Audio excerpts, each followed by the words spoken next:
দীর্ঘ ৫৫ বছর পর চরকৃষ্ণপুরে সরকারি ত্রাণ পৌঁছালো। প্রশংসায় ভাসছেন এমপি মুফতি মোহাম্মদুল্লাহ। বিস্তারিত দেখুন প্রতিবেদনে। ময়মনসিংহের তারাকান্দা উপজেলার ৮ নং কামারিয়া ইউনিয়নের চরকৃষ্ণপুর গ্রামে দীর্ঘ ৫৫ বছর পর সরকারি ত্রাণ সামগ্রী দিয়ে ব্যাপক প্রশংসা কুড়িয়েছেন ১৪৭ ময়মনসিংহ ২ আসনের জনপ্রিয় সংসদ সদস্য মুফতি মোহাম্মদুল্লাহ।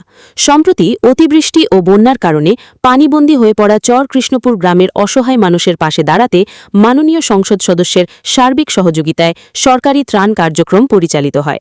এ সময় বাংলাদেশ খেলাফত মজলিস তারাকান্দা উপজেলা শাখার সিনিয়র যুগ্ম সাধারণ সম্পাদক মুফতি গিয়াসউদ্দিন সাহেবের তত্ত্বাবধানে গ্রামের ২০৯টি পানিবন্দী ও অসহায় পরিবারের মাঝে সরকারি ত্রাণ সামগ্রী বিতরণ করা হয়।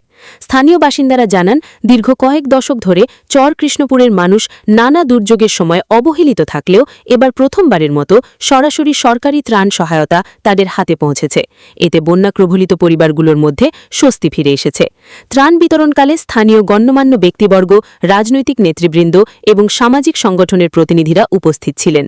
তারা দুর্যোগ প্রবলিত মানুষের পাশে দাঁড়ানোর জন্য সংসদ সদস্য মুফতি মোহাম্মদুল্লাহ ও ত্রাণ কার্যক্রমের তত্ত্বাবধায়ক মুফতি গিয়াসউদ্দিন সাহেবের প্রতি কৃতজ্ঞতা প্রকাশ করেন। স্থানীয়দের প্রত্যাশা, ভবিষ্যতেও চরকৃষ্ণপুরের অবহেলিত মানুষের কল্যাণে এ ধরনের মানবিক উদ্যোগ অব্যাহত থাকবে। ময়মনসিংহ ২ আসনের মাননীয় সংসদ সদস্য, জননেতা, জননন্দিত নেতা মুফতি মোহাম্মদুল্লাহ এমপি মহোদয়কে এবং ধন্যবাদ জানাই উপজেলা প্রশাসক জনাব আমিনুল ইসলাম ইউনু মহোদয়কে।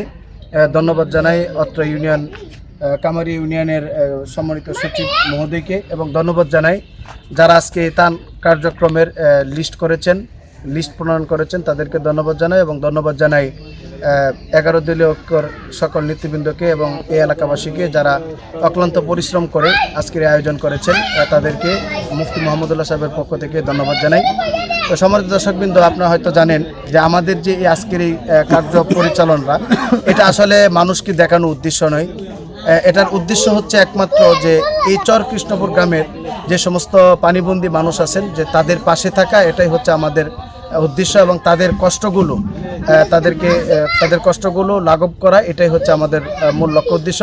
তো আমার আহ্বান হচ্ছে যে অত্র ইউনিয়নের যে সমস্ত প্রতিনিধিরা আছেন, ধনাঢ্য ব্যক্তি আছেন, আপনাদের কাছে আহ্বান থাকবে যে আপনারা এই চরকৃষ্ণপুর পানিবন্দী মানুষের পাশে থাকবেন, পাশাপাশি তাদের খোঁজ খবর নেবেন এবং তাদের সাথে সুসম্পর্ক রাখবেন।